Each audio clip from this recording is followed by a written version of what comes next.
जय हिंद दोस्तों, मेरा नाम है रंजन और स्वागत है आप सबका आपके अपने यूट्यूब चैनल मैथ्स वाला पे। दोस्तों, आप लोग का जो क्लासेस चल रहा है एक्सरसाइज 2.1 पॉलिनोमियल्स, आपको पता होगा पिछले वीडियोस में आप 2.1 का बहुत सारे क्वेश्चंस इंट्रोडक्शंस के बारे में जाने थे, है ना।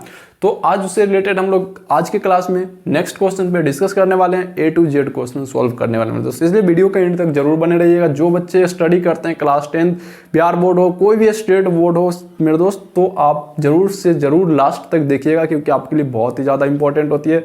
और हम आपके लिए A to Z क्वेश्चन से लेकर जितने भी उसके थ्योरी मतलब जितने भी फॉर्मूलेज हैं सारे के सारे डिस्कस करते हैं, ठीक है। इसलिए जरूर से जरूर स्टडी कर लीजिएगा। ऐसे क्लासेज आपको हर जगह अवेलेबल नहीं मिलेंगे, आप घर बैठे स्टडी कर सकते हो, ठीक है मेरे दोस्त। तो आज हम लोग डिस्कस करने वाले हैं कुछ बचे हुए क्वेश्चन एक्सरसाइज 2.1 का, जो हम लोग कल डिस्कस किए थे। जो कि पहले तो जीरोज निकालना, शून्य का निकालना आपको पता है, ठीक है।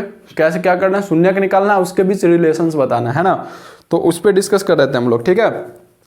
तो चलिए हम लोग बढ़ते हैं नेक्स्ट क्वेश्चन पे। डायरेक्टली हम लोग बात करते हैं क्वेश्चन के, क्योंकि जितना ज़्यादा क्वेश्चन सोल्व करेंगे उतना आप लोग के लिए बेनिफिट होगा, ठीक है मेरे दोस्त। यहाँ पे 2 का 4th नंबर क्वेश्चन लिखा हुआ है, शून्य का निकालना है। सबसे पहले काम क्या करना है, 4x², सॉरी यहाँ पे क्या लिखा हुआ है 2u, 4u² plus 8u is equal to 0, ठीक है।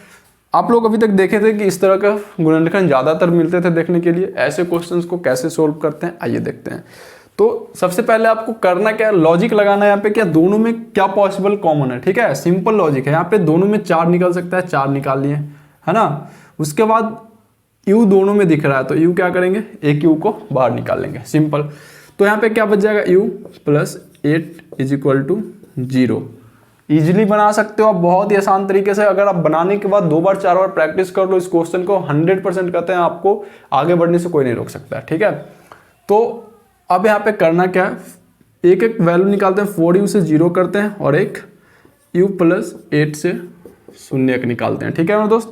तो 4u बराबर 0, u बराबर 0/4 0 हो जाएगा, है ना। उसके बाद u प्लस 8 बराबर 0, u बराबर क्या आ गया -8, ठीक है मेरे दोस्त। कोई प्रॉब्लम हो तो कमेंट करके जरूर बताना यार, आपकी सॉल्यूशन करने के लिए हम यहाँ पे हमेशा अवेलेबल है, ठीक है। अब यहाँ पे करना क्या, देखो द्विघात बहुपद है। सबसे पहले आपको फॉर्म होना चाहिए, देखो यहाँ पे 4u² क्या दिया हुआ है, 4u² प्लस 8u, है ना। तो a का वैल्यू जो हो गया 4, b का जो वैल्यू हो गया 8 और c कांस्टेंट टर्म नहीं दिया हुआ है तो क्या हो जाएगा 0। रिलेशन बताना है। रिलेशन कैसे बताएंगे, हम लोग को पता है अल्फा प्लस बीटा बराबर -b/a होता है, और एक अल्फा का वैल्यू 0 है और बीटा का वैल्यू क्या है -8 है, ठीक है। इसको भी आप नोट करके लिख सकते हो। तो यहाँ पे हम लिखेंगे 0 -8, माइनस b का वैल्यू क्या हो जाएगा -8, a का वैल्यू क्या हो जाएगा 1, -8 बराबर -8। यानी मेरे दोस्त इसके रिलेशन परफेक्ट है ना। यानी आपका क्वेश्चन जो बना रहे हो उसका आंसर करेक्टली जा रहा है, आपका सॉल्यूशन साथ में सही है। इसलिए इस चीज़ को बनाओ और प्रैक्टिस करते रहो, ठीक है। चलो हम लोग बढ़ते हैं आगे। यहाँ पे नेक्स्ट क्वेश्चन है मेरे दोस्त, यहाँ पे इसी का अल्फा इंटू बीटा प्रूफ करना है ना। तो अल्फा इंटू बीटा बराबर क्या हो जाएगा मेरे दोस्त, c/a, ठीक है। कहीं परेशानी हो तो बताना। अल्फा का वैल्यू 0, बीटा का वैल्यू -8, 0 में -8 से गुना करेंगे, कंफर्म 0 होगा। c का वैल्यू क्या होगा मेरे दोस्त, c कांस्टेंट टर्म 0, और a का वैल्यू जो होगा 4, यानी 0 इज इक्वल टू क्या हो गया 0। बहुत ही आसान है, हम आपके लिए टोटल क्वेश्चंस करवा रहे हैं, इसलिए जरूर से जरूर आप सारे क्वेश्चन को 2 बार 3 बार घर बैठ के आप प्रैक्टिस कर सकते हो। कहीं जाने का जरूरत नहीं है, आप ओनली घर बैठो स्टडी करो और मैथमेटिक्स का टोटल कंप्लीट कर लो, सारे चैप्टर घर बैठे आसान तरीके से, ठीक है मेरे दोस्त। बढ़ते नेक्स्ट क्वेश्चन पे, शून्य का निकालना है और उसके बीच रिलेशन बताना है, ठीक है। तो क्वेश्चन नंबर 5 की बात कर ले हम लोग। शून्य के निकालने के लिए सबसे पहले क्या करोगे मेरे दोस्त, t² - 15 इज इक्वल टू 0, है ना। सिंपल बात है। t² बराबर क्या हो जाएगा 15, इधर से स्क्वायर हटाएंगे, इधर रूट चलेगा, रूट में 2 वैल्यू निकलता है, एक प्लस में और एक माइनस में, सबको पता है 2 शून्य के निकलते हैं ना। तो एक √15 और एक -√15, ये हो गया आपका अल्फा और ये हो गया बीटा, ठीक है। अब यहाँ पे a का वैल्यू जो हो गया मेरे दोस्त 0 1, bx तो दिख नहीं रहा, तो b का वैल्यू क्या हो जाएगा 0, और c का वैल्यू जो दिख रहा है -15। सारे वैल्यू आप एक जगह लिख लो, ठीक है। उसके बाद आपको करना क्या है, alpha plus beta is equal to -b/a, है ना। अल्फा प्लस बीटा यानी √15 माइनस √15। बी का वैल्यू कुछ नहीं, 0 है, यहाँ पे ए का वैल्यू क्या है 1। ये तो पहले से 0 हो गया कट के, 0 बराबर 0, रिलेशन परफेक्ट है।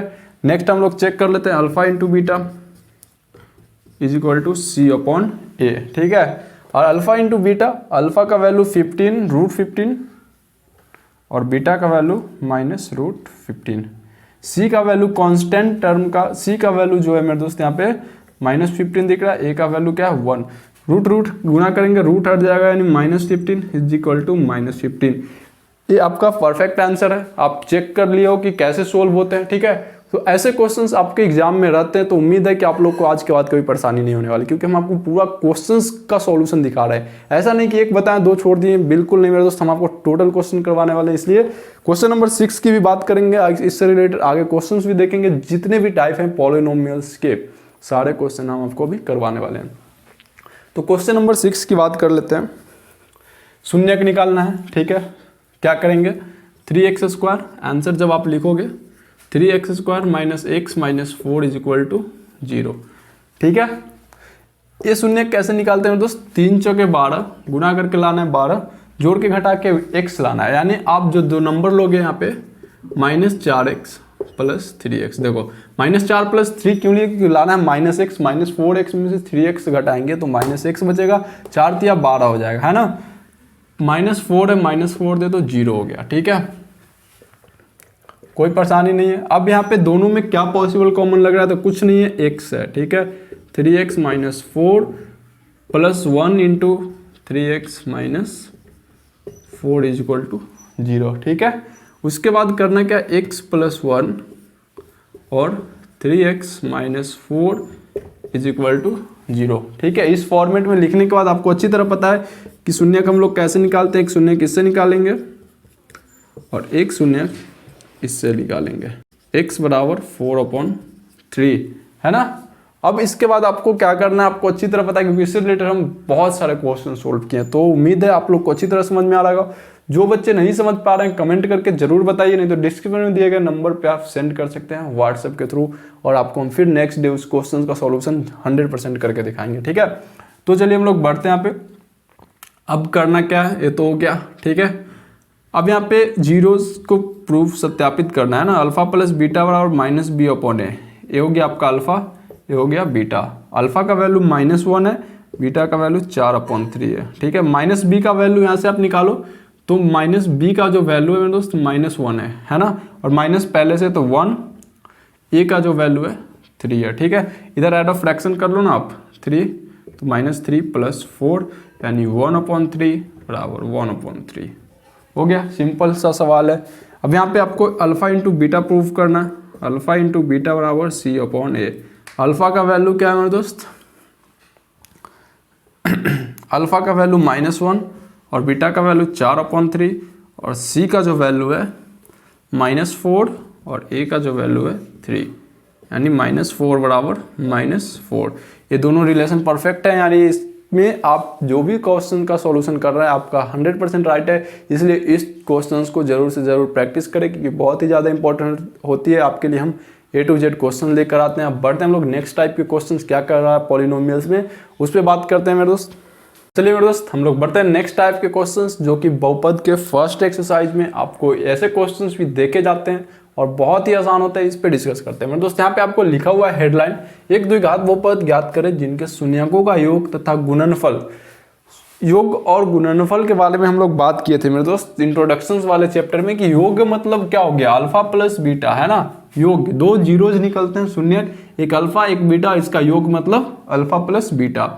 और एक गुणनफल मतलब क्या, अल्फा इंटू बीटा, ठीक है। समझ में आना चाहिए, हिंदी में लिखे जाते हैं तो आपको थोड़ा सा परेशानी हो जाती है। तो यहाँ पे वो दोनों चीज दिया हुआ है, एक एक जीरोज नहीं दिया हुआ है, यहाँ पे शून्यकों का योग और गुणनफल दिया हुआ है ना मेरे दोस्त। आपको क्या दे रखा है, अल्फा प्लस बीटा बराबर 1/4 और अल्फा इंटू बीटा बराबर -1। तो जब ये दोनों वैल्यू दिए जाते हैं तो द्विघात बहुपद का जो फॉर्मूला होता है उस फॉर्मूले के आप जरूर याद रखिएगा। जब भी शून्य द्विघात बहुपद ज्ञात करने के लिए बोला है, के मतलब कांस्टेंट टर्म होता है मेरे दोस्त, x² minus alpha plus beta into x और प्लस अल्फा इंटू बीटा। इस फॉर्मूला को जरूर याद रखिएगा जब ऐसे क्वेश्चन पूछे जाते हैं कि दो शून्यकों का योग और गुणनफल आपको पता है तो ऐसे फॉर्मूला को यूज करना होगा और आपको यहाँ पे लिखना होगा k इंटू एक्स स्क्वायर और अल्फा प्लस बीटा का जो वैल्यू दे रखा है 1/4x और प्लस अल्फा इंटू बीटा क्या है दोस्त -1। तो आप डायरेक्टली भी लिख सकते हो, नहीं तो हम डिटेल्स में आपको लिख के दिखा देते हैं। यहाँ पे आप लिखोगे k into x square -1/4x -1। अगर आपको फ्रैक्शन हटाना है तो यहाँ पे क्या करोगे, एलसीएम ले लोगे, ठीक है। तो हो जाएगा 4x स्क्वायर -x -4 और k तो कांस्टेंट टर्म होते हैं, यानी आपका आंसर निकल के आया 4x स्क्वायर -x -4 आंसर, ठीक है। क्योंकि नीचे वाले जो 4 होते हैं ना मेरे दोस्त बहुपद में 0 j = 0 करेंगे और ये 4 कहा जाएगा मेरे दोस्त यहाँ पे जब आपको ऐसा निकालना इस फॉर्मेट, अगर 0 करते हैं यहाँ पे, है ना, यहाँ पे 0 करेंगे 4 मल्टीप्लाई हो जाएंगे 0 में और k भी डिवाइड हो जाएंगे 0, यानी जो वैल्यू निकल के आपका शून्य का आएगा 4x स्क्वायर -x + 4 ये आपका आंसर हो जाएगा। ऐसे क्वेश्चन बहुत पद में बहुत ही आसानी होते हैं जब दो शून्य दिया हुआ शून्यकों का योग और गुणनफल। आपको यहाँ पे 4 और k कांस्टेंट टर्म कहा जाएगा मेरे दोस्त, तो यहाँ पे जब आप यहाँ पे 0 करोगे k into 4x square -x -4 अपन 4 = 0, ठीक है। तो 4 कहाँ जाएगा 0 में, ठीक है। और यहाँ पे k भी क्या हो जाएगा 4x स्क्वायर -x -4 बराबर 0/k, यानी रिजल्ट 0। आपका शून्य जो बहुपद का द्विघात बहुपद फाइंड हुआ, आपको यहाँ पे क्या फाइंड हुआ 4x स्क्वायर -x -4, ठीक है। सिंपल क्वेश्चन है, बहुत ही आसान है, इजीली आप इसको सोल्व कर सकते हो, ठीक है। नेक्स्ट टाइप के क्वेश्चन पे हम लोग बात कर ले। यहाँ पे √2 और 1/3 दिया हुआ है, यानी आपको आंसर जब लिखोगे तो यहाँ पे लिखना alpha plus beta = -b/a, sorry alpha plus beta का तो वैल्यू दे रखा है यहाँ पे √2 और अल्फा इंटू बीटा का जो वैल्यू दे रखा है 1/3, ठीक है। अब यहाँ पे करना क्या आपको x square minus alpha plus beta into x plus alpha into beta, ठीक है। ऐसे आपको लिखना है p इंटू एक्स बराबर, है ना। ऐसे लिखने के बाद आपको करना क्या है k into x square alpha plus beta का वैल्यू √2x और प्लस अल्फा इंटू बीटा का वैल्यू 1/3। ये कैसे कन्वर्ट किए उधर जाते हैं वहाँ पे हम आपको डिस्कस करके बता दिए। आप एलसीएम लोगे तो 3x square -3√2x plus 1/3। LCM लेने के बाद का रिजल्ट है मेरे दोस्त 3 जाएगा 0 में 0, k जाएगा 0 में 0, यानी 3x स्क्वायर -3√2x प्लस 1, ये आपका आंसर हो गया, ठीक है। सिंपल क्वेश्चन है, बिल्कुल परेशान नहीं होना है मेरे दोस्त। इसलिए इस टाइप के क्वेश्चंस भी रहते हैं बोर्ड्स एग्जाम में, तो घबराना नहीं है, क्योंकि हम आपके लिए टोटल क्वेश्चन लेकर आते हैं, फिर इससे रिलेटेड एक और क्वेश्चन कराते हैं, बहुत सारे क्वेश्चन फिर हम आपको बनाने के लिए देते हैं। घर पे बैठ के प्रैक्टिस करते रहिएगा, ठीक है मेरे दोस्त। तो चलिए मेरे दोस्त हम लोग बढ़ते हैं नेक्स्ट टाइप क्वेश्चन 0 और √5, ठीक है। यानी सिंपल आपको पता है इसमें क्या दिया हुआ है, अल्फा प्लस बीटा बराबर 0, अल्फा इंटू बीटा बराबर √5, है ना, कोई परेशानी। अब आपको क्या करना है, फॉर्मूला लिखना है p इंटू एक्स बराबर k into x square minus alpha plus beta into x plus alpha into beta, ठीक है। बहुत ही आसान है, k into x square minus alpha plus beta का जो वैल्यू है तो 0 x और प्लस यहाँ पे √5, ठीक है। 0 हो जाएगा प्लस माइनस माइनस हो जाएगा, यानी रिजल्ट आपका आएगा k into x square minus √5, के कॉन्स्टेंट में उधर जाएगा 0 हो जाएगा, रिजल्ट आया आपका एक्स स्क्वायर माइनस √5। तो ये आपका आंसर है। और इस तरह के क्वेश्चन आप इजीली बना सकते हो, क्योंकि हर एक टाइप के क्वेश्चन इससे पहले हम लोग देखे, जो शून्यक निकालना था उसके बीच रिलेशन बताना था, है ना। इस क्वेश्चन में आपको शून्यकों का योग और गुणनफल दिया हुआ था, तो योग और गुणनफल में बहुत सारे बच्चे कंफ्यूज हो जाते हैं कि सर हिंदी में लिखे हुए रहते हैं तो कैसे समझ में आया। तो उसको योग मतलब ऐड करते हैं, तो गुणनफल मतलब गुना करते हैं, और उसके बाद इसके लिए एक फॉर्मूला होता है, जो फॉर्मूला को आपको ध्यान में रखना है, और उससे रिलेटेड सारे परेशानियाँ आप आसानी से सोल्व कर सकते हो। आप किसी भी पब्लिकेशन के बुक से स्टडी करते हो, जाइए उसको उठाइए, A to Z question solve होगा आपसे, 100% सोल्व होगा। नहीं सोल्व होता है कमेंट करके बताइए, क्योंकि हम आपके लिए हमेशा खड़े हैं। और क्लासेज आपको पसंद आती है मेरे दोस्त, चैनल को सब्सक्राइब करना नहीं भूलिएगा मेरे दोस्त, जरूर से जरूर सब्सक्राइब करें और जरूर से जरूर शेयर करें मेरे दोस्त, क्योंकि सब्सक्रिप्शन करोगे आप, मुझे बहुत ज़्यादा अच्छी लगती है, ठीक है। और आपके सहयोग से सारे स्टूडेंट का सहयोग होगा, पूरा जितने भी स्टूडेंट क्लास 10 का स्टडी कर रहे हैं सबको सहयोग होगा मेरे दोस्त, इसलिए जरूर से जरूर सब्सक्राइब करें। मिलते हैं हम लोग नेक्स्ट वीडियो में। आज के लिए इतना ही, धन्यवाद।